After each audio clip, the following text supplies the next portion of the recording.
പമ്പയിൽ പ്രണവരൂപനായി വന്നുദിച്ചൊരൻ ഗണപതിയെ ഗംഗാധരസുത ഗണപതിയെ ഗം ഗണേശ ഗജമുഖ ഗണപതിയെ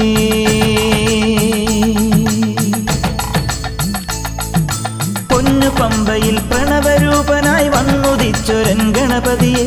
ഗംഗാധരസുത ഗണപതിയെ ഗം ഗണേശ ഗജമുഖ ഗണപതിയെ പമ്പാ ഗണപതി പാരിന് ഗുണനിധി മംഗളമൂർത്തേ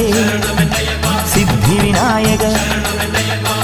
ഇരുമുടിയോടെ ഞാൻ മല കയറുമ്പോൾ തുണ